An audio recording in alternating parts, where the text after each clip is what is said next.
A'udzubillahi minasyaitonirrajim. Bismillahirrahmanirrahim. Alhamdulillahi rabbil alamin wassalatu wassalamu ala asyrafil anbiya'i wal mursalin sayyidina Muhammadin wa ala alihi wa sahbihi ajmain. Rabbi shrah li sadri wa yassir li amri wahlul 'uqdatam min lisani yafqahu qawli. Assalamualaikum warahmatullahi wabarakatuh dan salam sejahtera. Alhamdulillah para audiens sekalian, malam ini 15 Januari 2021, hari ketiga kita berada di dalam darurat dan perintah kawalan pergerakan bagi negeri-negeri tertentu. Terima kasih kerana memanfaatkan masa ini bersama-sama dengan kami di dalam GWS Vaccine Wise Segment, sebuah program anjuran Musmedik, Muslimat Medical Team, Dewan Muslimat PAS Malaysia bersama-sama dengan Gerakan Wanita Sejahtera. Para audiens sekalian, sebelum saya teruskan, marilah kita sama-sama like, follow and share FB Gerakan Wanita Sejahtera dan juga like, komen and share video ini seluasnya agar ramai lagi akan beroleh manfaat daripada program ini, insya-Allah. Baik, hari ini saya menggantikan Dr. Ainun sebagai moderator kerana beliau terpaksa dipanggil bertugas. Para audiens sekalian, kita berada dalam gelombang ketiga COVID-19 yang lebih dahsyat berbanding gelombang-gelombang sebelum ini. Kes-kes baru meningkat dengan begitu mendadak sekali. Ramai di antara para petugas barisan hadapan kita yang juga dijangkiti COVID-19 kerana ia telah pun berada di dalam komuniti. Dan ini sesungguhnya memberikan tekanan yang hebat kepada para frontliners kita, baik tekanan fizikal maupun mental. Justru keputusan ke bawah duli Yang Maha Mulia Seri Paduka Baginda Yang di-Pertuan Agong mengisytiharkan proklamasi darurat bagi menangani situasi ini adalah tindakan yang begitu tepat sekali. Kami, para pengamal perubatan, sangat-sangatlah menyokong keputusan ini. Patik-patik sekalian menjunjung perintah Tuanku, Daulat Tuanku. Jadi begitu tadi senario semasa berkenaan COVID-19. Kita teruskan dengan program kita. Bersama-sama saya hari ini kita ada seorang lagi panel yang begitu berpengalaman di dalam bidangnya, iaitu Dr. Muhammad Fauzi Kamarudin yang akan mengupaskan tajuk segmen malam ini, Asas Vaksinasi dan Imuniti. Apa khabar Dr. Fauzi? Alhamdulillah, khabar baik Dr. Rin. Alhamdulillah. Terima kasih di atas kesudian doktor menerima undangan kami malam ini. Baik, saya perkenalkan dahulu panelis kita malam ini, Dr. Muhammad Fauzi Kamarudin. Beliau berijazah sarjana muda perubatan daripada Universiti Kebangsaan Malaysia pada tahun 1992 dan seterusnya melanjutkan ke bidang kepakaran iaitu sarjana perubatan dalam bidang perubatan keluarga pada tahun 1999 di Universiti Malaya. Beliau kini adalah seorang pakar perunding perubatan keluarga yang berpengalaman luas di dalam bidang ini selama lebih 20 tahun. Dan termasuk di dalam bidang tugas beliau adalah mengendalikan kes-kes ibu bapa yang engkar vaksin. Seorang yang begitu tepat untuk mengupas topik malam ini, insya-Allah. Baik, tanpa melengahkan masa lagi, saya ingin terus kepada soalan yang pertama. Okey, doktor, mungkin kita detailkan lagi konsep-konsep asas yang perlu kita fahami berkenaan dengan vaksin. Soalan saya, bolehkah doktor jelaskan apakah definisi vaksin dan apakah perbezaan di antara proses vaksinasi dan imunisasi? Silakan doktor. Ya, bismillahirrahmanirrahim. Assalamualaikum warahmatullahi taala wabarakatuh. Alhamdulillah, wassalatu wassalamu ala rasulillah wa ala alihi wa sahbihi ajmain. Terima kasih Dr. Rin sebagai moderator kita pada malam ini. InsyaAllah saya akan menerangkan sedikit sebanyak berkenaan dengan apakah dia vaksin dan imunisasi itu sendiri. Vaksin sebagaimana yang kita semua sedia maklum adalah sejenis bahan biologi yang dapat menggalakkan pembentukan imuniti badan terhadap sesuatu penyakit. Sesuatu vaksin kebiasaannya dia mengandungi agen yang menyerupai mikroorganisma penyebab penyakit tertentu. Biasanya diperbuat menggunakan sama ada bahan mikrob yang dilemah atau dimatikan, boleh jadi juga daripada toksin yang dihasilkan oleh mikrob tersebut, ataupun protein yang terdapat daripada permukaan mikroorganisma, ataupun boleh jadi juga daripada bahan genetik RNA yang digunakan untuk menghasilkan tindak balas vaksin.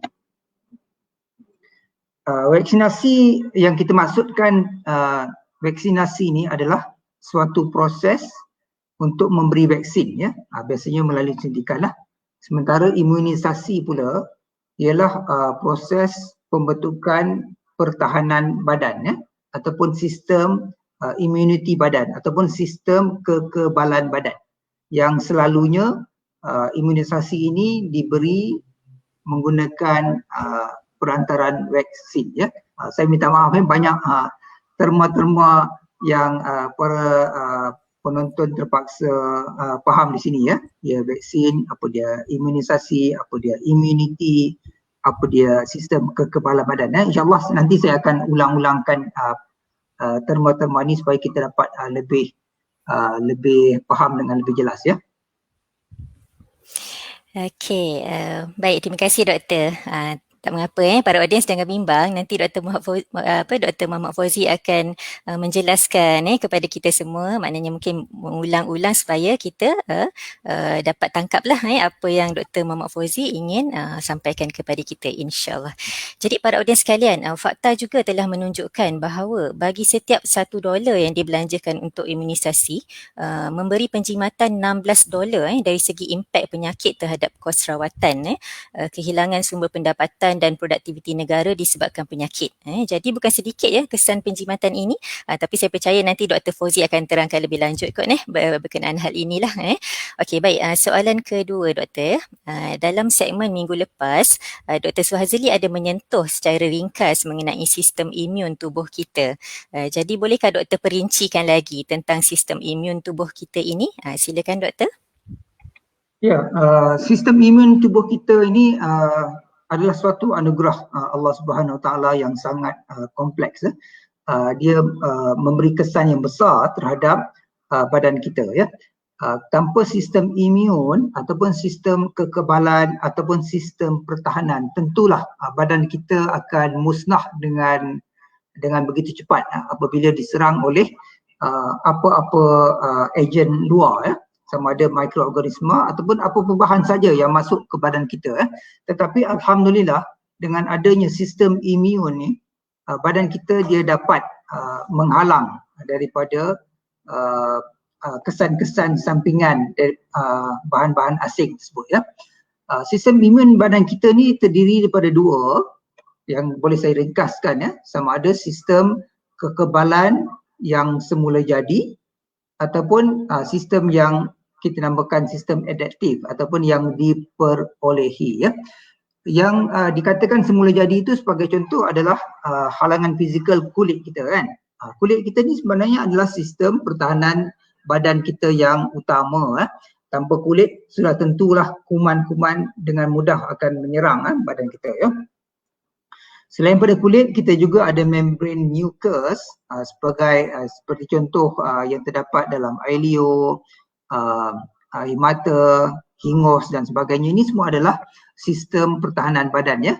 Termasuk juga dalam pembekuan darah, ya. Okey, itu halangan fizikal.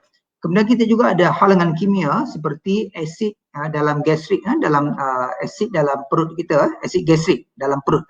Ini merupakan sistem pertahanan badan juga, ya. Pencernaan enzim merupakan halangan kimia, dan selain daripada itu terdapat rembesan selular atau rembesan protein seperti enzim lysozyme yang terdapat dengan banyak pada air mata. Lain-lain bahan yang kita namakan komplement, interferon, macrophage dan sel-sel darah putih banyak berperanan dalam sistem immunity badan kita secara semula jadi, ya. Okey. Ini sebagai dalam bentuk gambar rajah, ya. Air mata kita ada enzim lysozyme, hingus dan sebagainya, ya. Ada bahan-bahan yang boleh membunuh bakteria-bakteria, ya. Membran mucus yang terdapat pada kelenjar pernafasan, ya. Bila kita batuk tu sebenarnya dia mengeluarkan bendali-bendali, ya. Sebenarnya bendali-bendali itu terdapat pelbagai enzim-enzim yang berkesan untuk membunuh bakteria. Itu sebabnya kita batuk, kan. mengeluarkan bakteria-bakteria tersebut lah, ya. Kemudian kita juga ada mekanisme pembekuan darah untuk menghalang kemasukan bakteria apabila kita luka, kulit kita luka, dan asid hidroklorik yang terdapat dalam perut tadi, ya, juga berfungsi, ya, sebagai bahan-bahan pembunuh, ya. Maknanya asid dalam badan kita ni bukan semuanya buruk, ya. Ada pada umumnya dia adalah untuk pertahanan badan kita, ya. Okay. Selain pada pencernaan makanan lah, ya.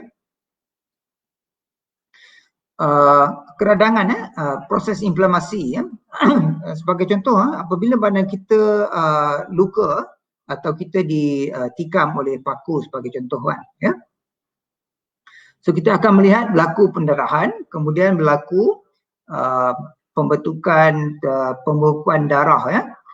Kemudian terdapat juga mekanisme yang lain, sebagai contoh bernanah tu adalah sejenis proses gerak balas keradangan yang ditunjukkan oleh badan kita untuk sebagai satu tindak balas badan untuk menghalang ataupun untuk membunuh bakteria-bakteria tersebut, ya, iaitu pembentukan nanah ni adalah dalam bentuk banyak penghasilan sel-sel darah putih, ya. Itu campuran mikroorganisme cebisan daripada tisu dan sel-sel darah putih, yang berkumpul untuk melawan ataupun untuk memperbaiki, menyembuhkan luka yang terdapat pada badan kita.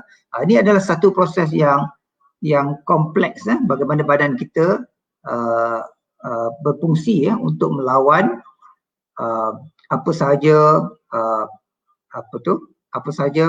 bahan-bahan asing yang masuk ke dalam badan kita, ya. Ini sebagai contoh adalah sel fagosit. Sel fagosit ni adalah sejenis sel darah putih, yang akan memakan bakteria-bakteria atau kuman-kuman yang masuk dalam badan kita, ya. Okey, itu adalah apa yang kita namakan sebagai immunity atau kekebalan semula jadi, ya. Kemudian kita ada satu lagi sistem pertahanan yang kedua, yang kita namakan sebagai kekebalan adaptif ataupun yang diperolehi, ya. Maknanya dan sistem yang kedua ni sistem yang kuat, dia ada sistem yang kita namakan ada sistem memory di sini, ya. Maknanya apabila organisma masuk dalam badan kita tadi kita dah ada sistem pertahanan yang pertama. Tapi selepas itu badan kita dengan segera akan membina sistem pertahanan yang kedua, iaitu sistem immunity adaptif ini, ya. Ciri-ciri sistem yang kedua ini adalah dia akan meningkatkan kekuatan untuk melawan organisma tadi, ya. Mana dia akan lebih berkesan, dia akan membina sistem apabila masuk saja badan tu, dia ejen asing ini secara spesifiknya badan kita akan mengenal dia, ya. So dia ada memory, ya, dia ada pengenalan, dia ada ingatan, ya. Ini yang penting pada sistem yang kedua ni, ya. Mana kita perlu tahu bahawa bukan saja otak kita ada memory, ya, ada ingatan, tetapi sistem pertahanan badan kita pun dia ada daya ingatan. Dia boleh kenal, maknanya sistem pertahanan yang kedua ni dia boleh kenal. Ini adalah ini adalah ejen pembawa penyakit dulu, kan? Dia boleh kenal, dan dia dengan segera dia akan melawan melawan organisme ataupun ejen bahan asing tersebut, ya. Kebanyakannya sistem pertahanan yang kedua ni, sistem immunity kita ni, dia dibentuk oleh pelbagai organ yang terdapat dalam badan, ya. Seperti daripada sistem limpa kita, ya, terutamanya sistem limpa kita. Begitu juga organ-organ lain, seperti spleen, kita punya sum-sum tulang, ya, dan terlalu kompleks, pelbagai organ badan akan memainkan peranannya masing-masing untuk membina kekuatan sistem imuniti badan kita. Tuan-tuan dan puan-puan boleh bandingkan dalam sistem pertahanan negara kita, bukan saja kita ada askar, kita juga ada polis, kita juga ada ejen-ejen yang memonitor dari segi special branch lah dan pelbagai-bagai sistem pertahanan yang terdapat dalam negara kita. Begitu juga dalam badan kita ni, dia pun begitu. Dia lebih kompleks daripada itu lagi ya. Okey, Catherine ya. Okey, Masya Allah, begitu hebat ya sistem imun yang Allah jadikan untuk kita. Agak kompleks untuk difahamkan jika kita tidak menuntut ilmu. Jadi harapan kami pihak penganjur agar para audiens malam ini dapat memahami sebanyak mungkin apa yang Dr. Fauzi akan jelaskan. Para audiens juga boleh bertanyakan soalan di ruangan komen di Facebook, dan insyaAllah saya akan bacakan soalan tersebut bergantung kepada masa yang kita ada. Okey, baik, kita beralih kepada soalan yang ketiga. Bolehkah doktor jelaskan kepada saya dan para audiens semua apakah beza di antara imuniti aktif dan imuniti pasif, dan juga bagaimana vaksin itu berfungsi, doktor? Silakan doktor. Okey, jenis keimunan badan kita terhadap boleh kita bagikan kepada dua bentuk sama ada yang keimunan yang aktif atau yang pasif ya.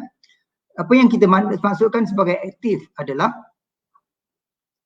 sel-sel limfosit akan sel-sel limfosit iaitu sel-sel sebahagian daripada sel darah putih akan menghasilkan antibodi sebagai gerak balas terhadap rangsangan oleh antigen atau bahan-bahan asing Yang pasif pula adalah apabila badan kita menerima antibodi itu secara langsung daripada sumber luar Yang aktif kita membina sendiri, yang pasif kita dapat daripada sumber-sumber luar Kedua-duanya boleh jadi diperolehi secara semula jadi atau secara buatan Kalau yang aktif,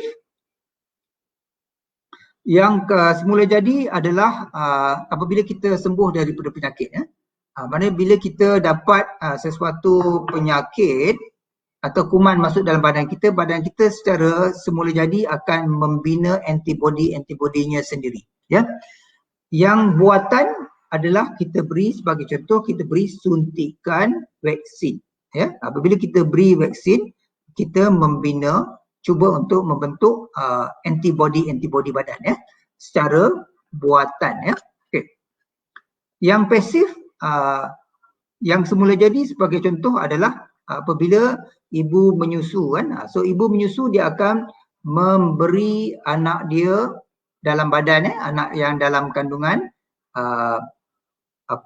antibodi secara semula jadi daripada ibu kepada anak dalam kandungan ataupun dalam susu badan pun terdapat antibodi untuk melawan penyakit. Ini immunity pasif diberi ataupun kadang-kadang kita juga boleh memberi suntikan antiserum untuk membentuk immunity badan secara pasif Yang pasif, kekebalan yang pasif semula jadi iaitu sebagai yang saya jelaskan tadi, pemindahan antibodi ibu kepada bayi ataupun yang buatan adalah kita beri produk-produk darah seperti immunoglobulin, antitoksin cuma kekebalan yang buatan yang pasif ni dia memberi immunity secara yang tak lama perlindungan tak lama tetapi dengan pantas dan cuma dia bersifat sementara Berbanding yang aktif, dia adalah lebih lama. Yang aktif ni dia dihasilkan daripada badan kita oleh sel-sel limfosit B yang menghasilkan antibodi ataupun melalui kita namakan mediasi sel-sel limfosit T terdapat pelbagai terma-terma di sini pelbagai sel-sel badan yang berfungsi berperanan untuk menghasilkan kekebalan aktif bukan saja antibodi tapi juga sel-sel lain kita ada killer cell, sel-sel pembunuh, kita ada helper cell, sel-sel yang membantu untuk merangsang aktiviti sel limfosit B untuk menghasilkan lebih banyak antibody ya. Ini adalah sistem kekebalan imuniti aktif badan kita, bagaimana dia berperanan. Ini sebagai contoh gambar rajah yang kita boleh lihat pelbagai bentuk sel-sel badan yang berfungsi ya. Ada B cell yang menghasilkan antibody. Kita ada juga T cell yang berfungsi untuk membunuh, melawan kuman-kuman ya. Macrophage ini adalah pelbagai bentuk secara gambar rajah bagaimana badan kita cuba untuk melawan ya kuman-kuman yang masuk ke dalam badan ya. Sebagaimana yang kita semua sedia maklum ini bentuk virus virus corona ni ya. So bila dia masuk dalam badan kita akan cuba membentuk antibody untuk melawan ya penyakit. So secara ringkasannya, kalau kita beri vaksin pula, kita memberi vaksin, maknanya kita membina imuniti secara aktif ya.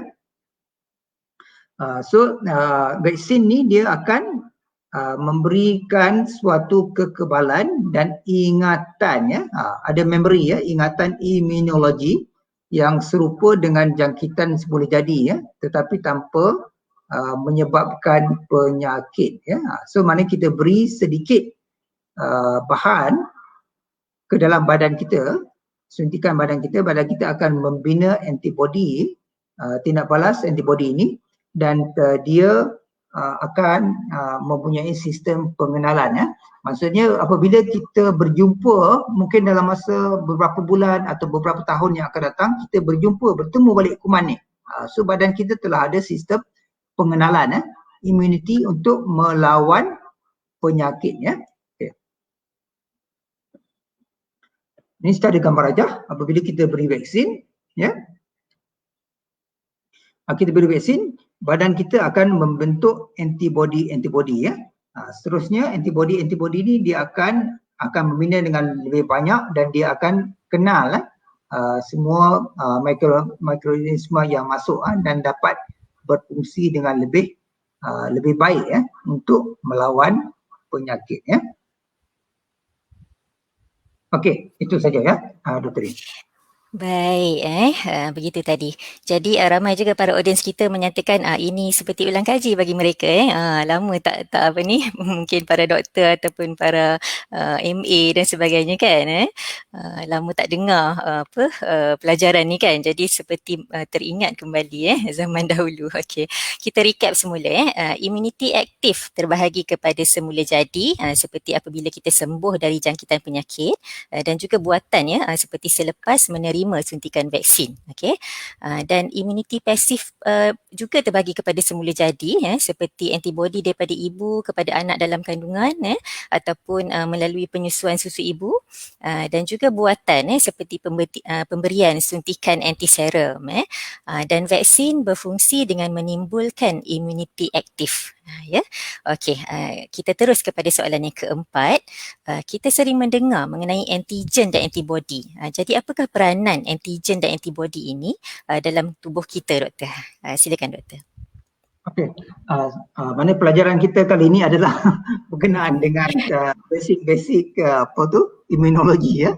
So ada banyak terma-terma yang kita faham yang kita perlu kita perlu masukkan dalam kita punya ingatan kita ya. Okey, apa dia antigen, apa dia antibody ya? Okey, antigen sebenarnya adalah bahan hidup ataupun bahan yang tidak aktif.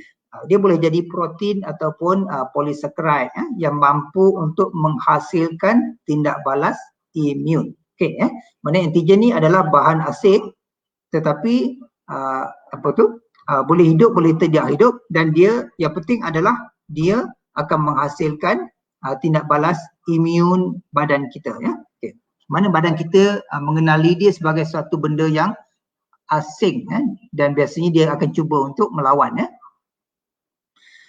Dia merupakan seperti boleh jadi virus, bakteria ataupun debunga daripada alam sekitar, bahan-bahan kimia dan berbagai bahan lain boleh jadi sebagai yang kita namakan antigen ya. Maksudnya Maknanya apabila badan kita mengenali dia sebagai suatu benda asing yang patut dilawan dan dimusnahkan, ya.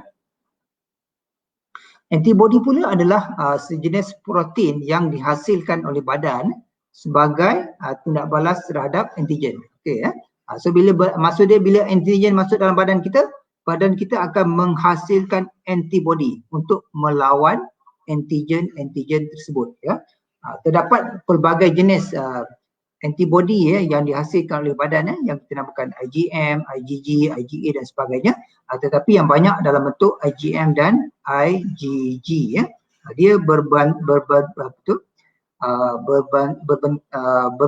pelbagai, ya. Dan setiap antibody ini khusus untuk antigennya, ya. Maknanya kalau antigen tu adalah daripada coronavirus, antibody yang dibentuk pun adalah spesifik untuk coronavirus, ya. Kalau antigen tu adalah daripada virus polio, antibody pun untuk polio saja, ya. Okey, maknanya kita perlukan pelbagai jenis antibody untuk melawan pelbagai jenis antigen yang berlainan, ya.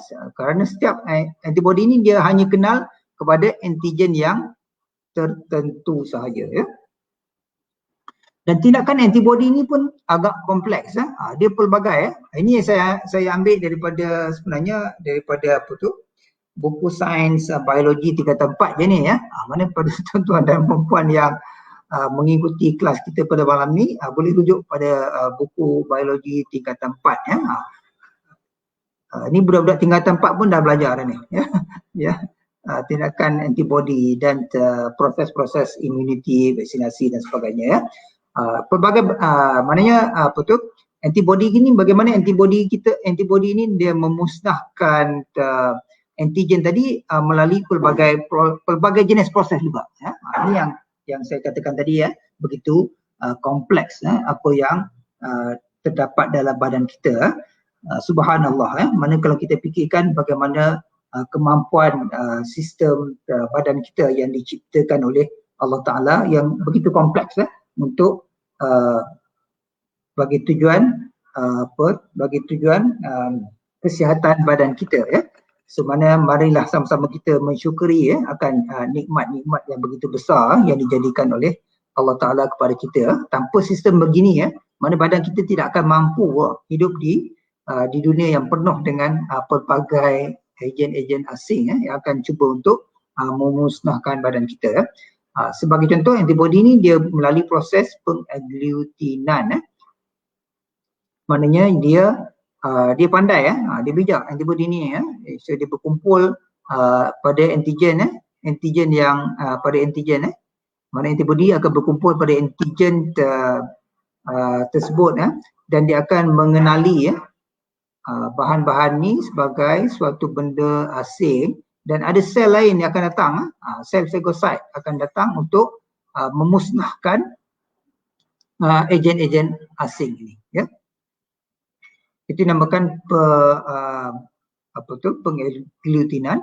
Dan juga boleh jadi penetralan. Penetralan ni berlaku untuk toksin-toksin, ya, yang dihasilkan oleh agen-agen asing tadi, ya. Kadang-kadang bakteria yang masuk ke dalam badan kita, dia tidak membunuh secara langsung, tapi bakteria ni dia menghasilkan toksin, ya. So toksin ni, antibody ni dia pun boleh meneutralkan toksin ni. Mana toksin tadi yang bahaya, apabila dineutralkan oleh antibody, dia tidak lagi menjadi suatu bahan yang toksik, ya, bahan yang bahaya, ya. Proses pembedakan, ya, juga melalui proses pembedakan bagaimana antibody ini memusnahkan memusnahkan antigen, ya, atau bahan asing, ya. Proses pengopsininan, proses penghuraian. Ini adalah 5 bentuk kategori, ya, bagaimana antibody menjalankan tindakan dia untuk melawan, ya, organisma asing, ya. Sangat handal, sangat bijak dia, ya. Memang suatu anugerah yang besar, yang kalau kita dapat faham. Ini yang saya nak saya nak maklumkan kepada kita semua bahawa sebelum kadang-kadang ramai di luar sana yang golongan-golongan yang tidak faham ni, yang anti-vax, dia tak belajar semua ni kan, dia tak faham bagaimana sistem badan yang diberikan oleh Allah Ta'ala ni suatu anugerah yang besar. Tiba-tiba saja dia mengeluarkan kenyataan-kenyataan yang pelbagai tanpa dia cuba untuk memahami apa sebenarnya proses yang berlaku dalam badan kita yang Masya Allah begitu sangat-sangat dikagumi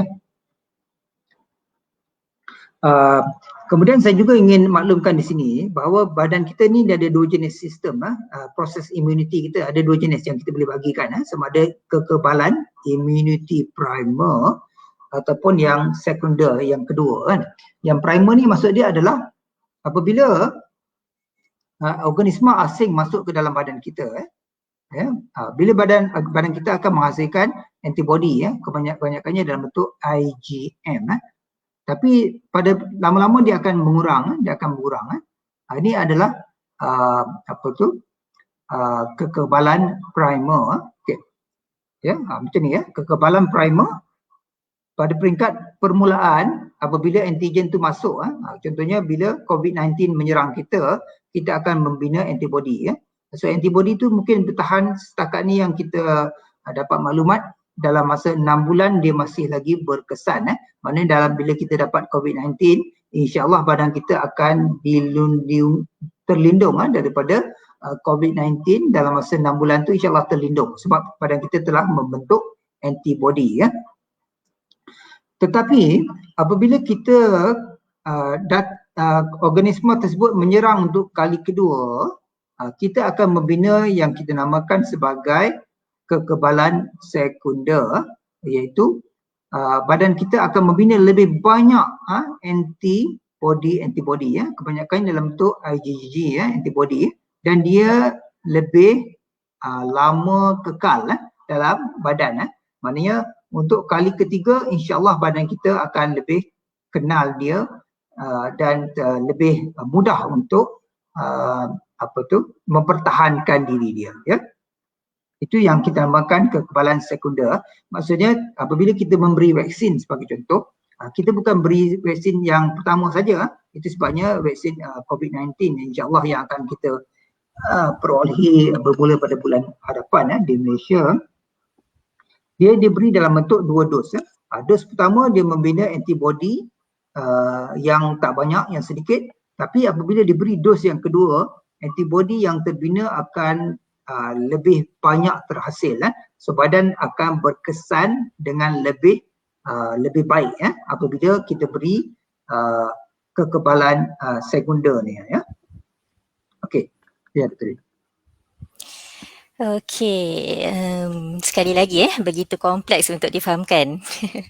Mungkin saya dan para audiens semua terpaksa mengulang-ulang bab antigen dan antibody itu tadi untuk kefahaman yang lebih jitu Baik, secara ringkasnya antibody ni ada pelbagai jenis dan ianya spesifik untuk antigennya.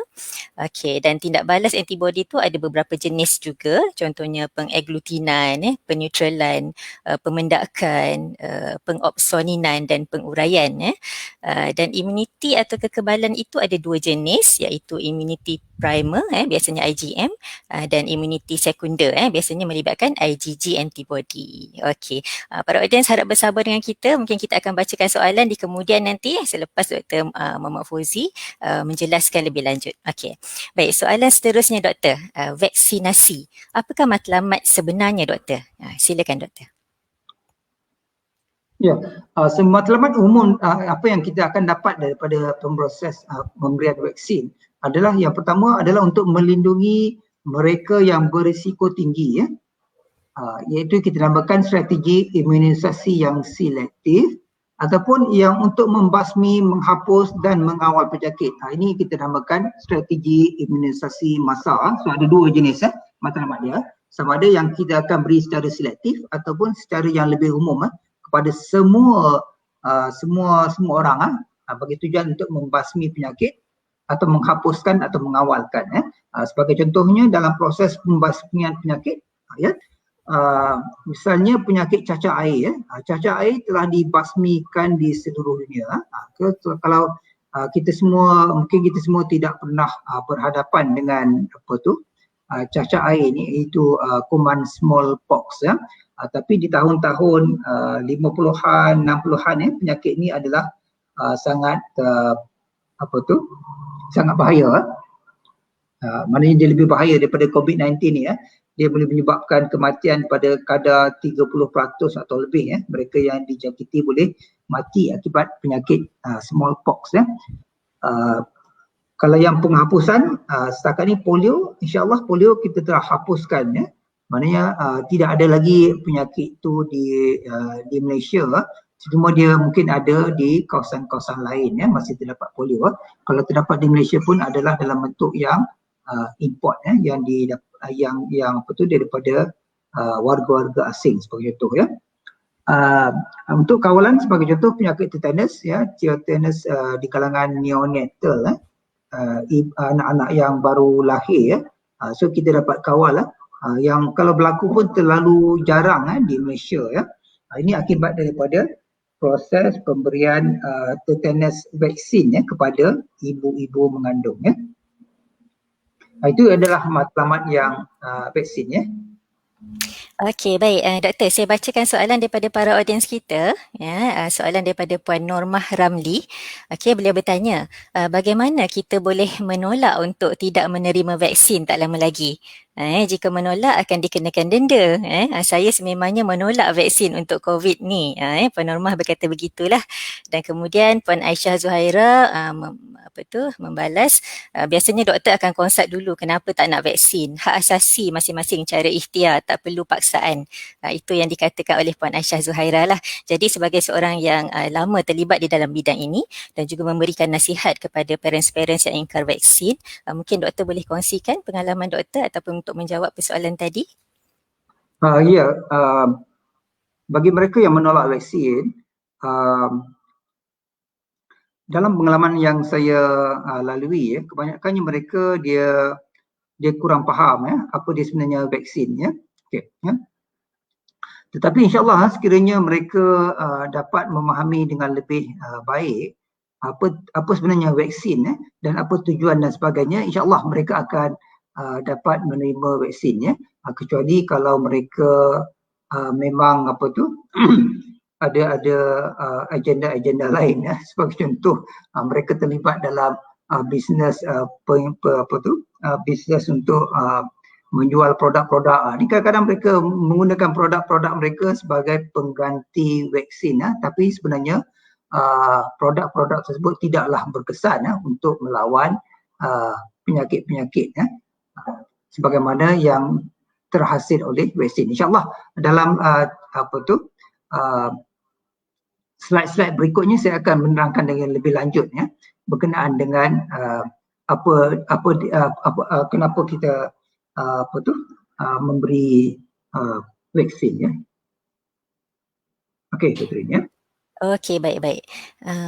Dan kita juga akan ada satu slot lagi tentang vaksin COVID-19 khusus untuk vaksin COVID-19 ya. Okey, jadi secara umumnya matlamat vaksinasi itu tadi ada dua ya. Pertama untuk melindungi mereka yang berisiko tinggi iaitu strategi imunisasi selektif dan kedua untuk membasmi, menghapuskan atau mengawal penyakit iaitu strategi imunisasi massa ya. Okey, seterusnya soalan terakhir dari saya malam ini doktor. Kita sering mendengar tentang imuniti kelompok ataupun herd immunity. Jadi bolehkah doktor jelaskan secara terperinci akan konsep ini doktor? Silakan doktor. Ya. Konsep immunity, herd immunity ni ataupun immunity kelompok ni, ini yang perlu kita semua faham. Bila kita faham herd immunity ni, kita akan lebih kurang mementingkan diri kita ya. Kebanyakan mereka yang tidak mahu ambil vaksin ni kerana mereka mementingkan diri mereka. Tapi kalau mereka faham apa dia herd immunity ni, mereka akan sama-sama ya mengambil vaksin ya. Okey. Apa dia herd immunity ya? Herd immunity ni apabila masyarakat dilindungi dari jangkitan sesuatu penyakit. Ini masyarakat ya, bukan saja individu. Kalau individu tu kita panggil immunity yang selektif. Tapi dalam herd immunity ni dia adalah immunity massa maknanya kita melindungi populasi masyarakat kita, ya. Macam sistem insurans lah. Kalau tuan-tuan dan puan-puan sekian sedia maklum kan, kenapa kita beli insurans kan? Kita beli insurans bukan sahaja semata-mata untuk melindungi diri kita, tetapi juga untuk melindungi masyarakat secara umumnya kan. Mana kadang-kadang kita beli insurans tu bukannya duit insurans tu kita dapat. Tak, kadang-kadang yang dapat tu adalah orang lain kan. Mungkin kita bantu orang lain ya. Apabila kita berlanggar contohnya, ataupun atau orang lain berlanggar, mungkin kita tak berlanggar di jalan raya, tapi disebabkan oleh kita sama-sama contribute dalam sistem insurans motor, mana pengguna-pengguna lain pun dapat manfaat. Mana satu sistem sistem masyarakat. Ya. Begitu juga dalam proses vaksinasi ini ya.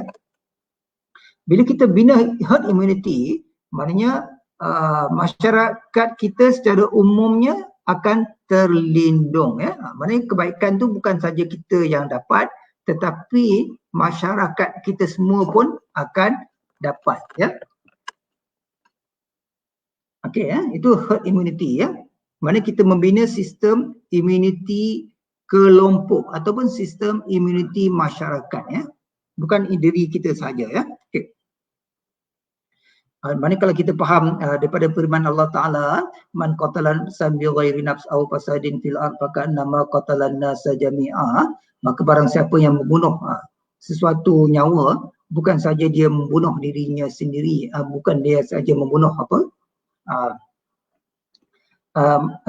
mana kita bukan saja kita, kalau kita bunuh seseorang sebagaimana firman Allah Ta'ala tadi, bukan saja kita membunuh nyawa seorang, seolah-olah kita telah membunuh manusia seluruhnya ya. Maknanya kalau kita tidak membantu dalam proses vaksinasi ini, kadang-kadang kita ni jadi ejen penyakit.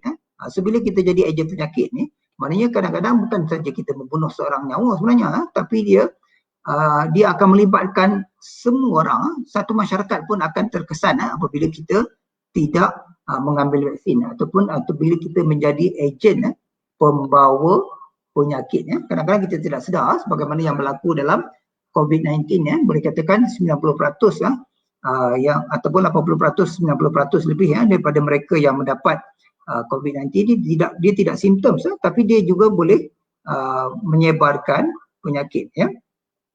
Okey ya. Itu adalah herd immunity ya. Ini saya akan cuba lebih perjelaskan dengan lebih lanjut, iaitu tujuan herd immunity ini adalah untuk menjadikan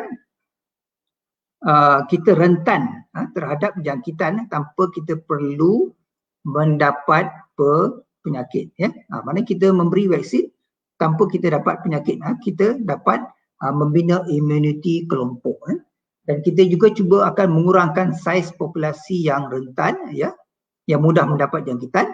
Kita akan cuba untuk kurangkan jumlah kes daripada proses imunisasi kelompok ni ya, ataupun mengurangkan risiko jangkitan pada populasi dan juga untuk membina untuk mengurangkan hubungan yang mudah terdedah kepada kes-kes penyakit ya. Okay. Maknanya sistem immunity herd ni adalah kita akan membina sistem pertahanan masyarakat yang lebih kukuh ya. Ini secara gambaran dia ya. Secara gambarannya yang merah ni adalah pesakit ya. So apabila pesakit ya, jika tiada berlaku proses imunisasi herd sebagai contohnya yang berlaku sekarang lah ya, COVID-19 ya. COVID-19 ni, kuman COVID-19 ni adalah sejenis kuman yang baru. Badan kita ni dia tidak pernah jumpa dengan COVID-19 ni. Daripada dulu-dulu lagi ya, dia tidak pernah jumpa sebab dia adalah sejenis kuman yang baru ditemui ya oleh manusia. Dia baru dikenal, kita baru kenal dia. So bila kita baru kenal dia, badan kita tidak ada immunity ya. Tidak ada immunity ya. So semua orang akan berupaya untuk mendapat jangkitan sebab dia tidak ada sistem immunity ya. Okey. Maknanya bila seorang dapat penyakit yang bawa penyakit, so dia akan menyebabkan, boleh katakan hampir semua akan dapat penyakit ya apabila terdedah terhadap kuman ya. Ini adalah mereka-mereka yang jadi ejen penyebar. Okey. Ya. Tetapi apabila kita memberi vaksin, ya, okey, yang kuning ni adalah mereka yang telah dapat vaksin, ya. Yang merah ni adalah mereka yang dijangkiti, yang biru ni mereka yang tidak dapat vaksin, ya. Kadang-kadang yang biru ni bukan saja tidak dapat vaksin, tapi kadang-kadang mereka dapat vaksin, tetapi badan mereka tidak berupaya untuk membina antibody, ya. Ya.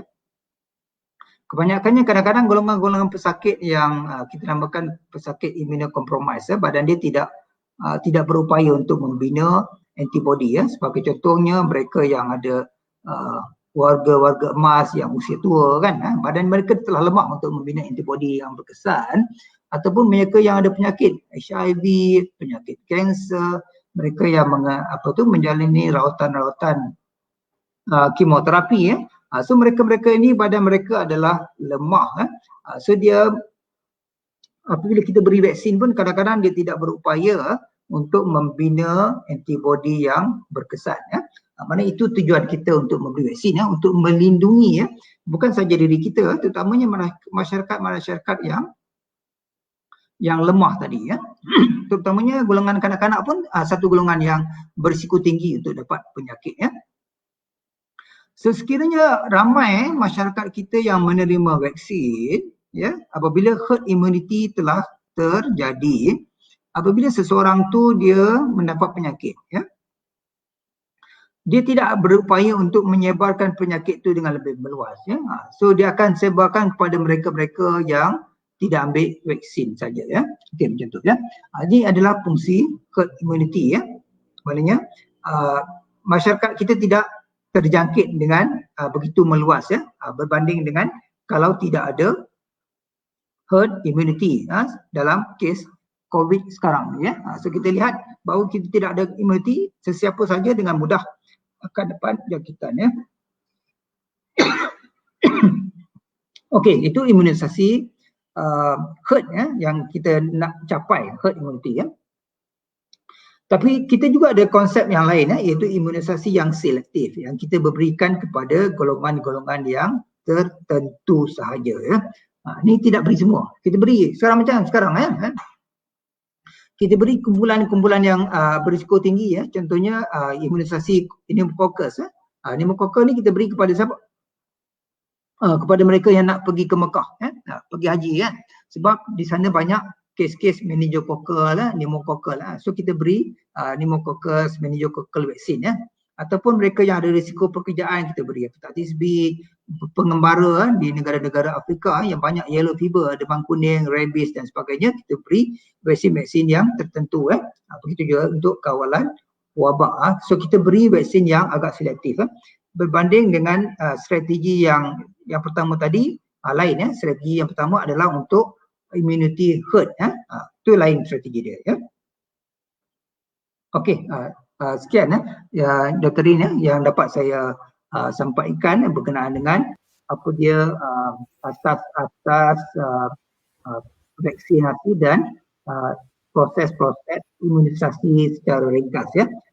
InsyaAllah, ya, sebenarnya kita memerlukan banyak masa lagi, ya, kalau kita nak betul-betul faham proses-proses imunisasi yang begitu kompleks, ya.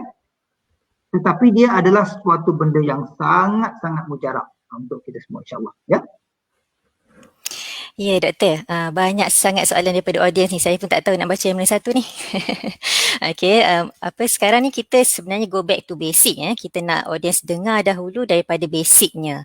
Kemudian baru kita go to the next step, kan. Minggu hadapan kita akan bercakap tentang kaedah-kaedah penghasilan vaksin, kaedah pembuatan vaksin oleh pakar mikrobiologi kita.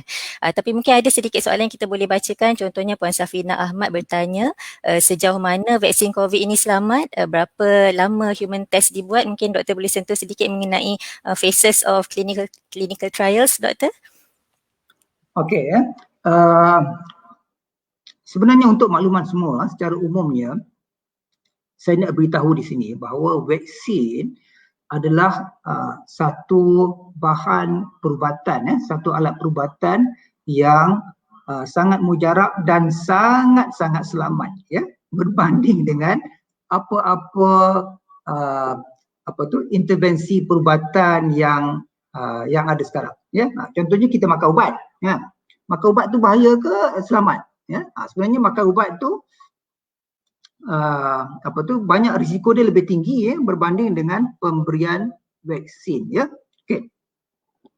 Sebab penghasilan vaksin ni adalah suatu proses yang sangat kompleks dan dia mengambil masa yang lama untuk dihasilkan dan dia punya proses adalah sangat-sangat stringent ya. Maknanya dia punya quality control dia sangat-sangat tinggi ya. Sebab apa? Ya. Sebab vaksin ni kita berikan kepada golongan individu yang tidak berpenyakit ya. Maknanya kita akan pastikan bahawa dia benar-benar berkesan dan selamat sebelum dia diberikan ya. Okey.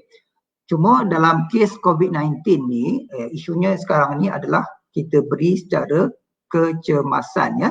Okey ya. Mana semua kita kena faham bahawa kelulusan yang diberikan untuk COVID-19 ni adalah kecemasan. Kerana kita tahu risiko untuk dapat COVID-19 dan risiko kesan dia kepada masyarakat ni adalah sangat-sangat besar berbanding dengan risiko yang mungkin terjadi akibat COVID-19. Maknanya COVID-19 sekarang ni dia dihasilkan dengan segera untuk melawan penyakit yang segera ni ya. Maknanya badan-badan badan-badan yang kuat kuasa kawalan-kawalan ubat kawalan-kawalan dadah dan vaksin, dia memberi keputusan untuk menggunakan dengan segera. So bila kecemasan ni setakat ni yang kita tahu dia selamat ya. Cuma memanglah kalau kita perhalusi atau kita berbahaskan dari jangka panjang, siapa pun tidak tahu kan dari segi dia punya kesan jangka panjang dia. Cuma dari segi teorinya kita dapat faham bahawa kesan jangka panjangnya dijangkakan tidaklah berbahaya berbanding dengan kalau kita nak bandingkan kesan daripada COVID-19 ya. Kalau kita lihat kepada penyakit-penyakit lain pun untuk makluman semua bahawa sebenarnya vaksinasi ini telah menyelamatkan berjuta-juta nyawa manusia pada setiap tahun ya. Hampir dijangkakan 3 juta setahun ya, dalam proses imunisasi kebangsaan yang kita berikan kepada kanak-kanak yang baru lahir ya.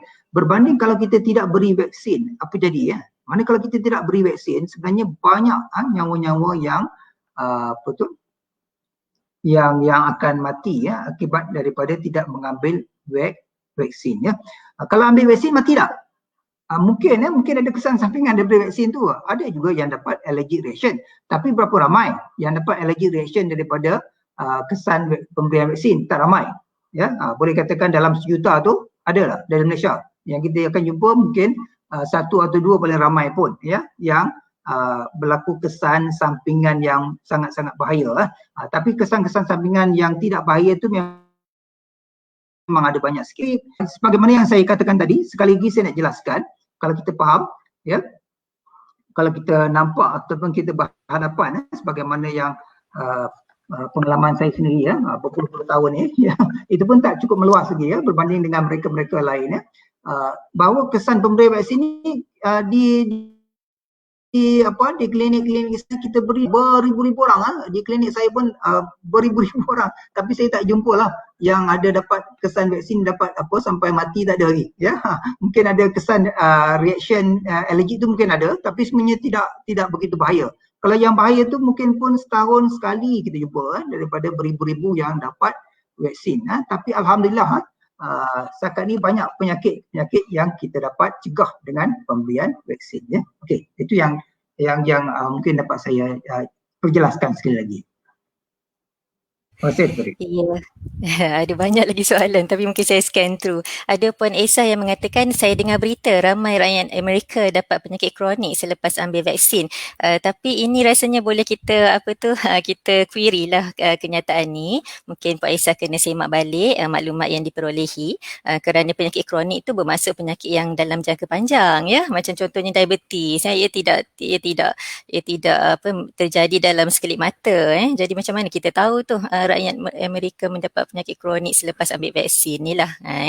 Jadi mungkin, dan juga satu lagi Puan saya nampak tadi sekejapnya Puan Aisyah tentang makanan sunnah. Jadi mungkin para audiens kita boleh semak balik minggu lepas, 2 minggu lepas pada 1 Januari kita ada buat satu forum berkenaan imunisasi sejarah, perkembangan dan pencapaian hari ini, yang mana banyak juga kita telah jelaskan pada waktu tersebut lah, insyaAllah. Jadi banyak lagi soalan tapi mungkin kita tak dapat nak bacakan semua. Maknanya stay tune untuk kita punya rancangan seterusnya ya, pada 26 hari bulan 2. Kalau tak silap saya, kalau saya 26 hari bulan 2 insyaAllah akan kita kupaskan lebih mendalam lagi mengenai vaksin COVID-19 daripada Dr. Arif Fahmi, insyaAllah. Jadi saya mengucapkan berbanyak-banyak setinggi-tinggi terima kasih di atas perkongsian yang sangat-sangat bermanfaat daripada Dr. Muhammad Fauzi Kamaruddin. Okey, so bersama Dr. Fauzi kita telah mendalami mengenai definisi vaksin vaksinasi dan imunisasi. Kita telah menerokai sistem imun tubuh kita, perbezaan di antara imuniti pasif dan aktif, dan juga peranan antigen dan antibody, dan kita juga telah dijelaskanlah mengenai matlamat vaksinasi serta konsep herd immunity. Jadi Dr. Fauzi, boleh saya mohon untuk memberikan rumusan lah ataupun wrap up mengenai perkongsian malam ini. Silakan Doktor. Okey, secara umumnya saya nak pertekankan di sini sekali lagi bahawa okey, ini slide yang terakhir yang saya rumuskan, bahawa kita perlu semua kita tahu bahawa imunisasi ataupun vaksinasi ini adalah suatu intervensi perubatan yang sangat-sangat ajaib dan dia sangat-sangat berkesan berbanding dengan apa-apa intervensi perubatan yang lain Contohnya dari segi cost efektif maknanya dari segi dia punya return of investment dari pulangan pelaburan dia. Sebagai contoh yang dikaji oleh badan-badan antarabangsa. Sebagai contoh, kalau kita belanjakan $1 Amerika untuk setiap $1 yang kita belanjakan dalam proses imunisasi ni dia menjimatkan hampir $16 dari segi kos rawatan, kehilangan sumber pendapatan dan produktiviti. Sebagaimana yang semua kita sedia maklum, apabila berlaku COVID-19 ni, dia menyebabkan hampir semua sektor kita lumpuh. Sektor ekonomi lumpuh, sektor pendidikan lumpuh, sektor penghotelan lumpuh, sektor penerbangan lumpuh, apa saja. So ekonomi dan dari segi kematian di negara-negara yang tidak berjaya mengawal memberi kesan besar dari segi sumber pendapatan, sumber kesihatan, kematian dan pelbagai-bagai kesan yang besar. Tetapi insya-Allah sekiranya kita dapat vaksin yang berkesan, insya-Allah kita akan dapat vaksin yang berkesan. So dia dijangkakan dapat meredakan, dapat menghentikan pandemik COVID-19. Bukan pandemik COVID-19 saja yang kita berhadapan, kita berhadapan sekarang ni, tapi sebenarnya dunia pernah berhadapan juga dengan bahkan yang saya jelaskan tadi berkenaan dengan tuan-tuan dan puan-puan boleh tengok di internet apa dia polio, apa dia campak air, smallpox, bagaimana kesan yang berlaku pada satu masa dulu kepada masyarakat dunia. Tapi dengan pemberian imunisasi kita dah berjaya menghalang semua itu, insya-Allah, alhamdulillah. Berbanding kalau kita beri sistem, kita labur dalam sistem pengangkutan awam, dia punya return investment adalah $3. Maknanya $1 yang kita laburkan kita untung 3. Kalau pendidikan prasekolah, sekolah-sekolah tadika, $1 kita belanja, kita untung 7. Pekerja kesihatan masyarakat, kita belanja 1, kita untung 9. So lagi banyak. Tetapi imunisasi ini lebih banyak lagi. Mana kita belanja sikit je, tapi kita untung banyak. Sebab apa? Sebab dia adalah suatu proses yang sangat-sangat berkesan.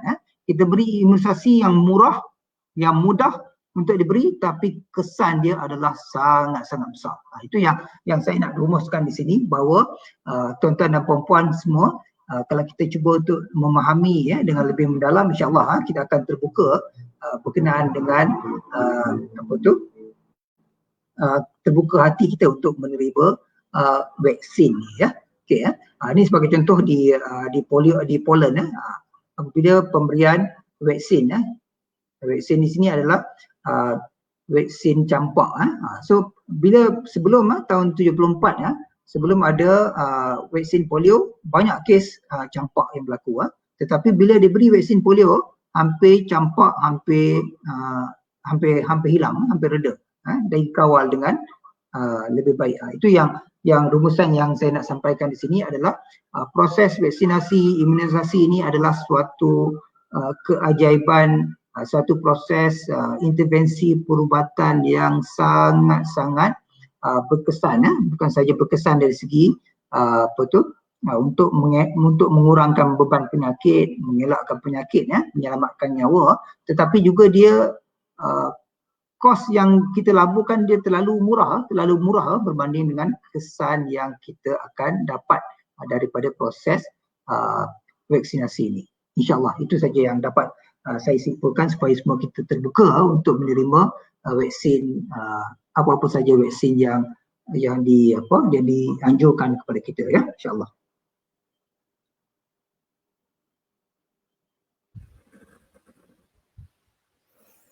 Baik, Alhamdulillah. Setinggi-tinggi terima kasih saya ucapkan kepada Dr. Muhammad Fauzi Kamaruddin, perkongsian yang sangat-sangat bermanfaat malam ini. Semoga Allah Subhanahu Wa Taala mengurniakan ganjaran yang tinggi di atas ilmu yang dicurahkan oleh beliau. Saya juga ingin mengucapkan ribuan terima kasih kepada saudari Aiman dan saudari Halimah, AJK teknikal kita yang berada di belakang tabir ya, menguruskan aspek teknikal dengan begitu cemerlang. Alhamdulillah. Terima kasih juga kepada para audiens yang telah setia bersama kami dari awal sehinggalah ke akhir program. Terima kasih kepada para audiens yang telah bertanyakan soalan. InsyaAllah nantikan kami pada Jumaat 29 Januari jam 9.15 malam. Kita akan bersama dengan Dr. Marlindawati Muhammad Ali dengan topik kaedah asas penghasilan vaksin. Ni boleh tanyalah macam-macam soalan kan. Tadi ada yang bertanya apa kandungannya, bagaimanakah ni selamat atau tidak, halal atau tidak. Jadi boleh kupaskan lagi lebih lanjut bersama dengan Dr. Marlinda, seorang pakar patologi, pengkhususan mikrobiologi. Maknanya seorang yang memang ahlilah dalam bidang ini insyaAllah ya. Jadi pastikan jangan terlepas slot ini 2 minggu lagi. Sekali lagi jangan lupa like, share and follow FB Gerakan Wanita Sejahtera. Serta like, komen and share video ini seluas yang boleh agar manfaat program ini dapat dikongsikan kepada lebih ramai lagi insya-Allah. Dan saya juga ingin memohon jutaan kemaafan di atas sebarang kekurangan sepanjang program berlangsung ya. Sebelum saya mengakhiri program, ingin saya mengambil peluang ini untuk menyeru seluruh rakyat Malaysia agar bersama-sama mengambil peranan dalam memutuskan rantaian jangkitan COVID-19 melalui pematuhan semua SOP yang telah digariskan oleh Kementerian Kesihatan Malaysia dan Majlis Keselamatan Negara.